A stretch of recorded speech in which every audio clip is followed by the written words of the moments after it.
자, 이제 우리 뉴패밀리 전도 축제 우리 3주차 동안에 지난주 1주, 2주차에 49명의 새로운 분들이 우리 영광교회를 방문을 했습니다. 그 중에 교회 등록은 16분 등록을 했고요. 또 오늘은 일부 예배 때에 어떤 분일까? 보편적으로 11시 2부 예배에 많이 참석을 하게 되어지는데 이제 오늘 마지막, 그동안에는 외부의 강사도 초청이 되어졌지만 이제 우리의 실력, 우리 교회의 속 모습을 보여주는 2부 예배에 오늘 주부에 나와 있잖아요. 청년부의 스키 드라마도 있을 것이고 핸드벨도 있을 것이고 또 워십도 있을 것이고 중창단의 모습도 있을 것인데 2부 예배로 인해서 이제 마지막 휘날레가 되어질 겁니다. 그리고 그렇게 기도하는 거예요. 한 번만 우리 영광교회에 참석을 했었어도 생애에 힘들고 어려운 일이 있을 때 교회가 생각이 나고, 하나님께서 우리나라에 주신 복 중에 하나가 교회 복이거든요. 어디를 가서도 교회를 찾고 교회 가서 예배를 드릴 수 있는 이런 나라가 세상에 없습니다. 그래서 하나님이 보호하사 우리나라 만세 이렇게 되어지는 거예요. 그리고 혹시 아직도 마음속에 하나님이 어디 계시는가, 정말로 영생이 있을까, 천국이 있을까 하시는 분들이 이번 우리의 전도 축제를 통해서 하나님은 정말 계시구나, 교회라고 하는 것이 이런 곳이구나, 나도 교회 좀 다녔으면 좋겠다. 그래서 예수 믿으면 뭐가 되어집니다? 구원입니다. 영생입니다. 구원과 영생이 수식적 개념 속에서 우리의 약속이라면 수평적 개념 속에서 예수 믿는 자에게 주시는 최고의 복이 교회의 복이에요. 교회는 건물을 말하는 것은 아닙니다. 사람을 말하게 될 때에 교회에서 이렇게 좋은 사람들을 만나게 되어지는 거예요. 이 만남의 복이 있다. 근데 이 만남의 복이 예수 믿으면, 예수를 구주로 영접하면 모두가 다 하나님의 자녀가 되기 때문에 우리는요, 하나님 나라의 형제, 자매, 친척들이라. 누가 내 부모여 형제여 자매인가? 예수님이 직접 말씀하셨어요. 내 아버지의 뜻대로 행하는 자들이 내 형제요 자매요 내 어머니니라. 우리가 교회에서 형님, 동생, 누나 이렇게 부르지는 않지만 보혈로 맺어진 우리는 이 세상뿐만이 아니라 조금 섭섭한 생각이 들지 몰라도 육체적인 DNA로 태어난 형제들도 믿느냐 믿지 않느냐 하는 것에 따라서 60년, 7, 80년의 관계로 끝나지만 우리가 성도 달라요, 이름도 달라요. 그런데 예수 믿고 보혈로 맺어진 우리는 어디까지 가는 거예요? 하나님의 나라까지, 천국까지. 이것이 기독교의 가치관이고 본질이 되어지는 겁니다. 그래서 최고의 복이 뭐예요? 개인적 측면에서는 예수 믿는 복이고요, 그리고 또 지상에서는 살아있는 동안에는 무슨 복이라고요?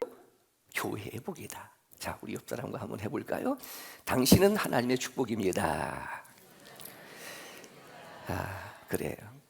그래서 좋은 사람이 되어야 되는 이유가 그런 것이고요. 또 이제 5월 가정의 달의 첫째 주는 어린이 주일로 지켰습니다. 둘째 주는 어버이 주일로 지켰습니다. 오늘은요, 나름대로는 부부의 주일이다. 왜냐하면 5월 가정의 달 하면서 21일은 보편적으로 둘이 하나가 되어진 부부의 날 이렇게 말하고요. 특별히 누가 목사님들을 이렇게 위로해 주는 사람들이 없으니까 기독교 단체 기관에서 공식적으로 25일은 목회자의 날, 그래서 목사님들끼리 모여서 서로 위로하자는 그런 날인데, 내가 결혼을 하지 않고 아직 어려서 혼자이기 때문에 자녀가 없다 해도 5월 첫째 주는 어린이 주일로 우리가 예배를 드리면서 어린이에 대한 말씀을 듣습니다. 혹시 내가 지금 어버이가 되어지고 나의 어버이는 계시지 않고 이미 소천하셔서 천국에 계셔서 나는 부모님이 안 계신데 해도 5월 둘째 주가 되어지면 어버이 주일을 지키면서 나를 낳아주신 부모님뿐만이 아니라 스승도 있고 또 영적인 부모도 있고 우리의 영원한 하나님 아버지도 계시는구나, 그 말씀을 듣게 되어질 것이고, 오늘은 부부의 날 이런 생각을 하면서 혹시 내가 아직 결혼하지 않아서 나는 싱글인데 하는 사람도, 여러 가지 이유로 인해서 혼자 내가 있다 해도 그래도 부부에 대한 설교를 들어야 하는 이유는 자녀로 내가 이 세상에 태어나서 성장을 하게 되어지면 부부가 되어지고, 부부가 되어져서 세월이 흐르게 되어지면 부모가 되어지는 이런 인생의 사이클에 아무도 저항할 수 없는 하나님의 주권, 하나님의 섭리, 다시 말하면 하나님께서 나를 이 세상에 보내신, 하나님이 지금 나를 이렇게 살게 하시는, 그리고 이제 일이 다 마쳤다, 하나님이 보실 때 하나님이 부르시는 내 인생의 모든 주권과 섭리가 하나님에게 있다면 우리는 그 하나님 앞에 자녀로서, 어버이로서, 부부로서, 오늘 말씀의 제목이기도 합니다. 하나님이 만드신 이 세상의 모든 원리 속에는 영적인 원리가 있다. 그래서 부부에게도 뭐가 있다는 거예요? 복음의 비밀이 있으니 아직 내가 결혼하지 않고 혹시 홀로 있다 해도 이 말씀이 나에게 들려지는 진리이어야 하는 이유가 이러한 까닭이 되어지는 겁니다. 가정의 요소하게 되어지면 옛날에는 당연하게 부모, 자녀, 또 어버이 했지만은 요즘은요, 한 사람만 있어도 이것이 가정의 요소가 되어지는 아주 변화무쌍한 그런 시대를 우리가 살고 있습니다. 인정하든 인정하지 않든 하나님이 세상을 지으시고 복 주시되, 첫째는요, 안식일 명령입니다. 이게 종교 명령이라 일컬어지는, 그래서 누구든지 다 종교성이 있다. 하나님을 믿지 않는다 해도 누군가를, 무엇인가를 의지하고자 하는 마음이 있는 종교성, 너희가 범사에 종교성이 있도다 하였던 것처럼 어느 민족이든지 전부 다 종교적인 나라의 신화를 다 가지고 있습니다. 신라 같은 경우는 박혁거세 아래서도 사람이 낫다 하는 그런 것처럼 동시에 노동명령, 일을 하는 거예요. 그래서 사명으로 일을 하게 되어지면 그것이 보람이 있고 가치가 있지만 율법으로 일을 하게 되어지면 힘들고 어려운 거예요. 그래서 문화라든지 직장이라든지 사업이라든지 그런 모든 것들도 하나님 앞에서, 그래서 믿음이라고 하는 것은 교회에 나와서 예배를 드리는 것만이 믿음이 아니라 직장생활 잘하는 거예요. 사회생활 잘하는 거예요. 이웃과도 잘 지내게 되어지는 사회적 책임, 여기까지가 우리의 믿음의 영역이 되어지는 것이고요. 오늘은 결혼입니다. 해야 되는가 말아야 되는가? 해야 되는 거예요. 왜냐하면 하나님의 명령이기 때문입니다.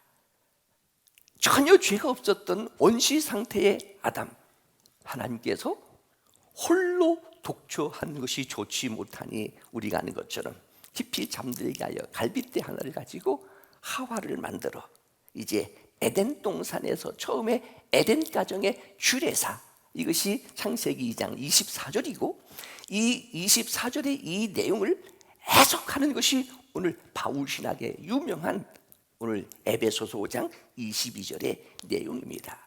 그래서 갈빗대 하나로 만들어진 아담의 아내 하와를 에제르라고 원어에 붙이게 되어지는데, 돕는 자 그리고 강한 자. 요즘 시대는 좀 달라졌기 때문에 이 일을 제기하는 분이 있을지는 모르지만 여자의 머리는 남자, 남자의 머리는 그리스도, 그리스도의 머리는 하나님. 그래서 사실은요, 여자는 누구를 위해서 하나님이 만드셨습니다? 남자를 위해서 만드셨습니다. 탈무드에 나오는 내용입니다. 어느 날 왕이 하나님을 잘 믿는다는 랍비에게 이렇게 질문을 합니다. 야, 너의 하나님은 도둑이야. 성경에 보니까 아담을 깊이 잠들게 한 다음에 그 갈빗대 하나를 취하여 여자를 만들었다고 하지 않았느냐? 잠들게 해놓고 갈빗대 하나를 훔쳐갔으면 도둑이지. 그러나 랍비가 이렇게 대답합니다. 왕이여, 지난 간밤에 저희 집에 도둑이 들었습니다. 근데 그 도둑이 은상자를 훔쳐가고 대신 금상자를 놓고 갔습니다. 왕은 어떻게 하시겠습니까? 아, 그런 도둑이라면 매일 우리 집에 찾아왔으면 좋겠다. 매일 우리 집 은상자를 훔쳐가고 금상자를 갖다 놓았으면 좋겠다. 랍비가 말하는 겁니다.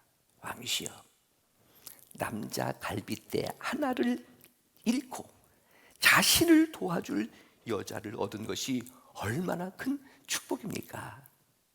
옆 사람에게 이해가 되나요? 역시 탈무드에 나오는 유대인들이 왜 하나님께서 수많은 우리의 신체적인 장기 중에 갈빗대로 만들었느냐라고 하는 해석을 이렇게 하게 되어지는 겁니다. 하나님이 고민하시는 거예요. 남자의 어느 부위로 여자를 만들까? 만약에 머리로 만들면 여자가 오만해질 것 같다. 만약에 눈으로 만들면 여자들이 호기심이 많아질 것 같다. 만약에 귀로 만들면 다른 사람들의 얘기를 듣기 좋아할 것 같다. 입으로 만들면 말을 하도 많이 해서 세상에 시끄러워질 것 같다. 심장으로 그 사람을 만들면 질투심이 생길 것 같다. 손으로 그 사람을 만들면 욕심이 많아질 것 같다. 발로 만들면 옛날 어르신들 말씀으로 밤마다 이웃집으로 마실 다닐 것 같다. 그래서 겸손하도록 공손하도록 하나님께서 갈비뼈로 사람을 만드셨다. 요즘 달라지는 부부의 관계가 달라지는 그런 시대를 우리가 살고 있지만 프랑스 철학자의 테인의 이런 한마디는 한번 생각해 볼 수 있습니다. 결혼이란 3주 동안 관찰하고 3개월 사랑하고 3년 싸우고 30년 용서하며 사는 것이다. 자, 먼저 오늘 봉독한 본문의 배경은요, 창세기 2장 24절의 내용입니다. 하나님께서 하와를 잠들게 하시고 갈빗대 하나로, 아담을 잠들게 하시고 갈빗대 하나로 하와를 만드시고 하나님께서 아담에게로 이렇게 이끌어 오시는 거예요. 아담이 보고 이는 내 뼈 중에 뼈요 살 중에 살이라, 이렇게 고백을 하고, 자 이제 너는 부모를 떠나고 둘이 연합하여 한 몸을 이룰지니라 하는 그 사건에 대하여 바울이 해석해 놓은 것이 오늘의 말씀이에요. 떠난다는 것은 무슨 의미를 가지고 있을까? 둘이 하나가 되어진다는, 합한다는 것은 무슨 의미를 가지고 있을까? 벌거벗었으나 부끄러워하지 아니하는 한 몸이 된다는 것은 무슨 의미를 가지고 있을까라고 하는 것을 해석해 놓은 것이 오늘 바울 신학의 에베소서 5장이 되어지는 겁니다. 여러분, 창세기에서 하나님께서 사람을 만드셨고 아담의 뼈를 통해서 하와를 만드셨다고 하는 것은 팩트입니다. 이게 사실입니다. 그 팩트 사실을 내가 듣고 머리로 분석을 하고 마음으로 해석을 해서 고백하게 되실 때에 그것이 믿음이 되어지고 그것이 은혜가 되어지는 거예요. 교회라고 하는 것이 예수님이 십자가에 못 박혀 죽으시고 살아나시고 부활하신 역사적 사건으로 오순절 성령의 강림으로 이제 신약 시대에 교회가 탄생되어졌습니다. 이건 사실이에요. 내가 누구의 전도를 받고 혹은 절친이기 때문에 거절할 수 없어서 어쩔 수 없이 교회를 나와 지금 예배를 드리고 있다는 것은 이건 사실이에요. 역사 속에 내 삶에 일어났던 사건이에요. 이 사건을 어떻게 내가 해석하느냐 하는 거예요. 그렇다면 예수님이 내 대신 십자가에 못 박혀 죽으셨구나라고 내가 해석하고 분석하여, 그러면은 예수님은 나의 구주가 되신다고 내가 모셔드리면 구원받게 되어지는 거예요. 친구 따라 교회에 왔지만 교회 와서 들어보니까 하나님이 시다더라, 예수님이 시다더라. 그러면 그 예수님을 내가 들은 것을 그럼 믿어야지 하면 믿으면 뭐가 되어지는 거예요? 구원이 하나님의 자녀가 되어지는 거예요. 우연히 세상에 일어나는 것이 뭐가 있을까? 그러니까 일어나는 사건들에 대한 팩트에 대한 해석이 중요하다. 그래서 말씀드렸습니다. 인생은 무엇으로 해석한다고요? 신앙으로 해석하는 것이다. 믿든 믿지 아니하든 하나님의 주권 속에서 이루어지는 신학화, 그 사건을 신앙으로 해석하게 될 때에 내가 받아들이고 하나님의 은혜입니다라고 고백하는 것이 그 사람의 믿음이면서 그 사람의 성품이 되어지는 것이고요. 조금 더 욕심, 그 성품이 뭐가 되어야 된다? 인격이 되어져야 한다. 성경적인 부부의 원리, 오늘 이것이 지금 무너져 가고 있는 거예요. 창세기 2장 24절이기도 하고 오늘 본독한 에베소서 5장 31절에도 남자는 부모를 떠나라, 1차적으로는 경제적 독립을 말하는 겁니다. 관계를 단절해라 하는 것이 아니에요. 가정을 떠나 이제는 네 인생, 네 가정, 네가 경제적으로 모든 것 책임을 져라, 그런 의미예요. 왜냐하면 결혼을 해서 가정을 책임지는 책임감, 성실함, 부지런함, 최소한 이런 것들을 통하여 직장 생활, 사회 생활, 심지어는 훗날 어느 조직의 리더가 되었을 때에 거기를 책임질 수 있는 능력이 주어지는 거예요. 근데 문제는 부모들이 못 떠나보내는 거예요. 과감하게 떠나보내라. 물론 쉽지는 않습니다. 우리가 지난 2월 달에 일본 오사카에 갔었을 때에 우리가 들었잖아요. 일본은 성년이 되어지면 아이들 옷 한 벌 해입히고 떠나보낸다는 거예요. 근데 우리는요, 그러다 보니까 요즘 세대에 아주 이상한 신조어들이 많이 나타나는 거예요. 우리가 익히 잘 아는 것은 캥거루족입니다. 여러분, 호주의 캥거루를 보게 되어지면 이 앞에 주머니에 새끼를 이렇게 넣고 다닌다는, 거기에서 비유되어지는 말인데, 어른이 되어서도 독립적으로 살아가지 않고 부모에게 경제적으로 의존하며 사는 자를 우리는 캥거루족이라 이렇게 말합니다. 설문조사에 의하면 2030의 10명 중에 8명이 캥거루족이라는 말입니다. 87%가 부모의 경제적 의존, 그래서 막 억지로라도 내보내서 독립을 시키려고 한다면 고독사. 이것이 가정의 문제가 아니라 사회적 문제, 공공의 문제가 되어주는 거예요. 30대 미만의 남녀들의 50%는 캥거루족이라. 그런데 신캥거루족이 나옵니다. 신캥거루족. 경제적으로 자립은 했는데 부모 형제와 같이 사는 거예요. 생활비 일부는 부담하고. 왜? 주거 비용을 절약하기 위하여. 결혼한 다음에 아이들의 양육 문제를 의존하기 위하여. 그러다 보니까 이 신캥거루족에서 또 다른 형태의 캥거루족이 있는데, 이게 뭐냐면 리터루족이라 이렇게 말합니다. 리터루, 리턴, 돌아온다. 캥거루, 합성어가 되어지는 거예요. 그러니까 결혼하고 다시 부모님에게로 돌아가는 거예요. 다시 부모님 품속으로 들어가는 거예요. 근데 이것까지도, 근데 새로운 신조, 우리가 좀 받아들이기 어려운 것 중에 하나가 리트족. 여러분 아실 거예요. 요즘 젊은 아이들은 교육도 훈련도 받지 않고 아무 일도 하지 않고, 물론 이 시대가 경제적인 취업난, 구인난에 대한 문제가 있다고 하지만 캥거루족을 뛰어넘는 리트족. 경제활동, 결혼, 아무런 의지가 없습니다. 청년 무직자들을 뜻하고 있다. 그런데 생소하지만 딩크족이 있어요. 딩크족은 더블, 인컴, 노, 키즈, 이거 첫 글자를 딴 딩크족인데 뭐냐 하면 결혼을 해서 부부 맞벌이로 돈은 법니다. 그런데 노 키즈, 자녀들을 낳지 않아요. 자기들 인생 자기들 지키는 거예요. 그러니까 이 예능 프로그램이 좋은 프로그램이 있어야 되는 거예요. 모든 사람들의 로망이 뭐냐면 나 혼자 산다. 너무너무 잘 살아요. 화려하게 살아요.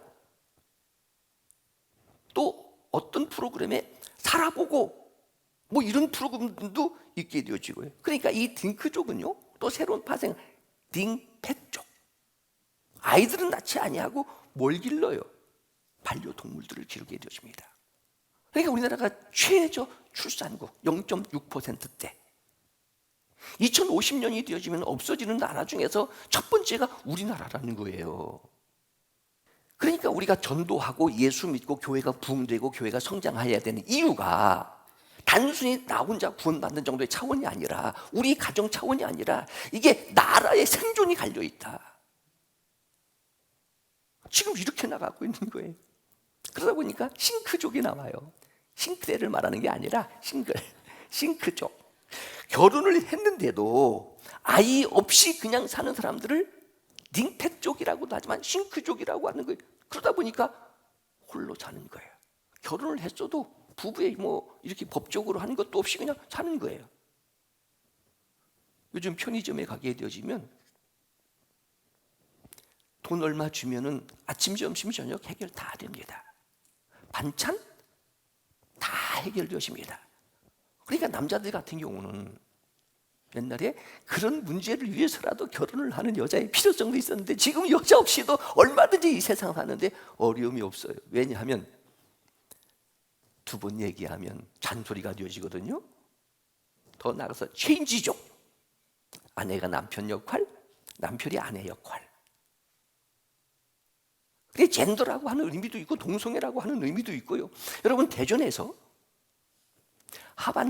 올 하반기에 제1회 1회 대전 취역 문화 축제를 개최한다고 대전시 18개의 시민단체가 연합이 되어져 가지고 그걸 발표를 했습니다. 그래서 대전 양반도시 아니에요? 세상의 모든 것들이 반기독교적으로, 반성경적으로, 반교회적으로 지금 이 세상이 이렇게 되어져 가고 있어요. 결혼한 아이들이 부모님이 야 언제 아이 갖느냐 그러면 집에 이제 안 찾아온대요. 부모님 안 찾아온대요. 당돌한 며느리들은요, 왜 아이를 낳으라고 하시는 거예요? 이렇게 묻는다는 거예요. 우리는 왜 아이를 낳느냐고 이유가 없어요. 그냥 결혼을 하면 자동스럽게 아이를 낳는 거예요. 그래서 국가에서도 그렇지만은 1억씩 줘서라도 아이를 낳게 되어진다면 23조 해결해 주자는 거예요. 여기 지금 내가 있을 때에 이 아이들이 셋씩 날지는 모르겠지만은 내 뒤에 이어갈 사람들이 저 아이들 셋째 나면요 대학교 갈 때까지 책임져줘요, 교회에서. 지금 이런 시대에 제가 지난 주간에 집안에 장례가 있었지 않습니까? 그냥 가족장으로 조용하게 치렀어요. 왜냐하면 교인들에게 부담을 주고 싶지 않다는 생각이었기 때문에. 그런데 여러분들이 그런 일이 있을 때는 서로 연락을 해서 위로하는 것이 좋았으면 좋겠다. 그런데 가족장을 치르니까 문제가 있어요.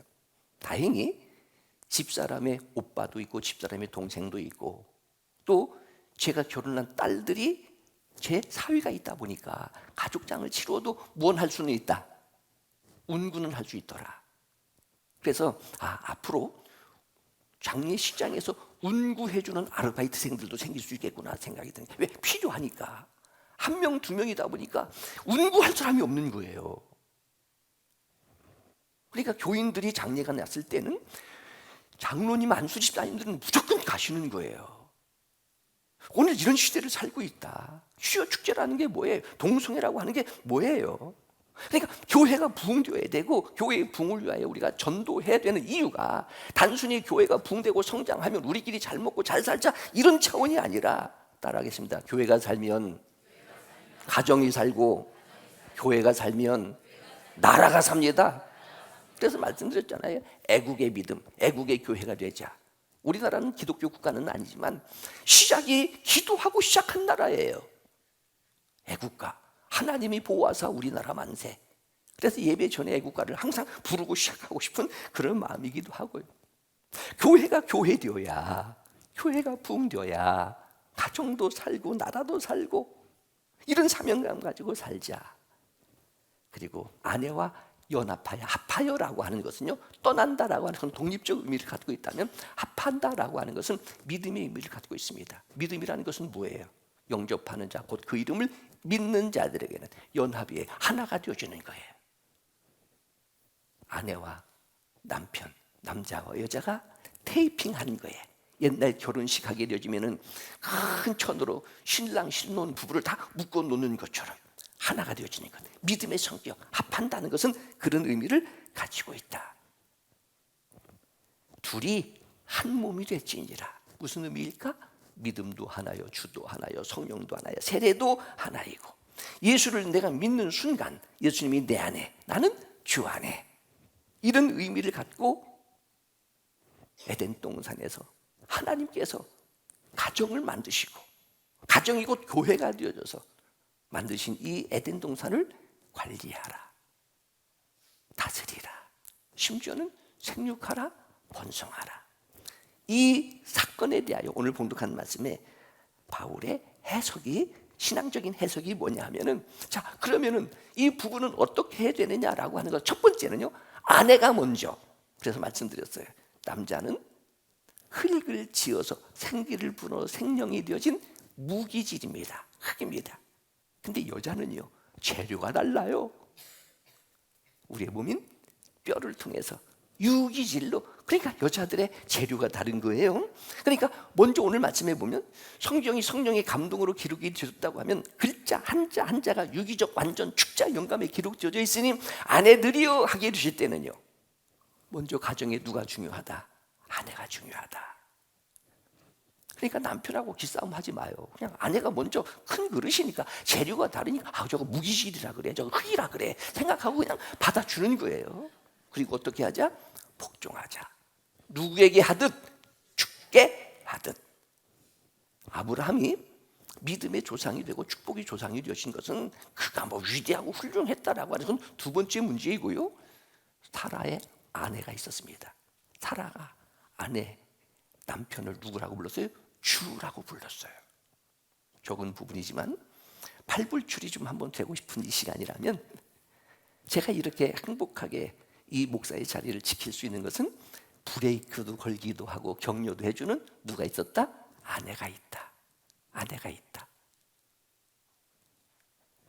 복종하는 것으로 남편을 도와주는 거예요. 먼저 아내가 먼저, 남편이 먼저. 이게 성경의 순서잖아요. 혹시 부부싸움이고 갈등이 있어도 누가 먼저? 아내가 먼저. 여러분 먼저 오늘 숙제, 집에 가서 남편에게 사랑해요 한번 해보는 거예요. 사랑해요 하기가 조금, 우리는 충청도 버전으로 조금 남사스럽다 하게 되면 요해랑사 하게 돼요. 요해랑사. 그러면 남편은 어떻게 하라고요? 목숨을 걸고 사랑해라. 남편 되시는 그리스도께서, 교회는요 여성 명사입니다. 신부인 교회를 위하여 자기 생명을 십자가에 내어주신 것처럼 남편은 아내를 사랑하되 생활비, 건강, 모든 문제 누가 책임을 진다? 남편이 책임진다. 사랑은 허다한 죄를 덮느니라. 오늘 말씀해 보니까 거룩하게 흠이 없게 하시려고, 깨끗하게 하시려고 하는 그런 문자들이 있게 되어지잖아요. 두 사람이 벌거벗었으나 부끄러워하지 아니하더라. 바울이 해석하는 것은 이 부부 사이에는 비밀이 있다. 물론 비밀이라고 하는 단어도 있지만 또 다른 측면으로 보게 되면 신비하다 하는 거잖아요. 신비하다. 여기는 아닌데, 제가 서울에 전도사 시절에 이름도 기억이 나요. 여자가 이미자예요. 세종대학교 나오고, 남편은 무역협회에 가서 근무를 하는 분인데, 찾아와가지고 딸이 셋인데 힘들고 어렵다고 밤 늦게 들어오고 맨날 오게 되어지면 게임만 하게 되어지고 월급도 안 주고 또 가끔 손도 움직이고, 얘기를 들어보니까 그건 나쁜 남편이에요. 나쁜 남편. 그래서 그분이 목사님 이혼해야 될 것 같습니다. 내가 들어봐도 그렇게 하는 게 좋겠다 생각이 들었어요. 잘하고 일주일 후에 목사님이 호출을 하는 거예요. 야, 네가 이혼하라고 했다며? 아니 그렇게 얘기하길래 내가 들어보니까 월급도 안 주고 늦게 들어오고 아이들 때리고 자기 때리고, 그러니까 못 살겠다고 와서 얘기하길래 들어보니까 그럴 것 같아서 하세요 했더니, 가서는 목사님에게, 그때 제가 전도사 시절이었습니다. 양전도사가 이혼하라고 했다고 목사님한테 그렇게 얘기한 거예요. 다행히 집안 목사님이었기 때문에 내가 그 교회에서 살아남았지, 그렇지 않으면 벌써 쫓겨났을 거예요. 그래서 그때부터는 절대로 믿으면 안 된다. 어쨌든 신비하다, 비밀이다. 두 사람이 벌거벗었으나 부끄러워하지 아니하더라 하는 내용이에요. 하나님께서 하루는 아담에게 찾아와서 묻습니다. 하와가 마음에 드느냐? 아담이 물었습니다. 하와는요 피부가 너무너무 고와요. 그랬더니 하나님께서, 그래야 네가 하와를 사랑하지. 그런데 몸매도 참 좋아요. 그렇게 아름답니? 예. 그러니까 네가 하와를 사랑할 것 아니냐. 그런데 하나님, 왜 이렇게 하와는 멍청해요? 그러니까 하나님이 하시는 말씀, 멍청해야 너를 사랑하지. 여러분, 세상에 완벽한 부부는 없습니다. 바울, 부부의 관계를 통해서 그리스도와 교회와의 복음의 비밀을 설명하고 있는 거예요. 부부가 신비한 관계인 것처럼 그 속에는 복음의 비밀을 맡은 자들에게는, 그러니까 여러분 교회에 대해서 너무 많이 알려고 하지 마세요. 그냥 믿으세요. 부부에 대해서도 너무 많이 알려고 하지 마라. 제가 얘기하잖아요. 절대로 아내는 남편, 남편은 아내의 핸드폰을 열어본다든지 지갑을 뒤진다 내버려 두어라. 어차피 그 남편이 나에게는 최고이니까. 다른 사람들이 볼 때는 보잘것없는 아내인 것 같아도 다른 사람이 내 아내를 보면 제일의 여자로 보이게 되는 것이니까. 남편의 아내에 대한 사랑, 그리스도께서 교회에 대한 사랑, 십자가에서 자기의 생명을 내놓는 사랑, 아내가 남편에 대한 복종은 그리스도에 대하여 교회는 절대적 복종. 죄가 이 부부의 관계를 깨트리는 사탄의 유혹에 의해서 이 세상에 죄가 온 것처럼 지금도 동성애라든지 퀴어 축제라든지 등등의 악한 사탄은 가정 부부의 관계를 깨트림으로 가정만이 아니라 교회를, 세상을, 나라를 비극으로 만드는 그 시작이 부부이니, 그래도 오늘 이 말씀의 원리대로 교회는 가정, 가정은 교회, 이런 복음의 비밀을 잘 지키고 전하는 우리 영광의 성도들이 되시기를 축원합니다. 기도하겠습니다. 하나님 아버지,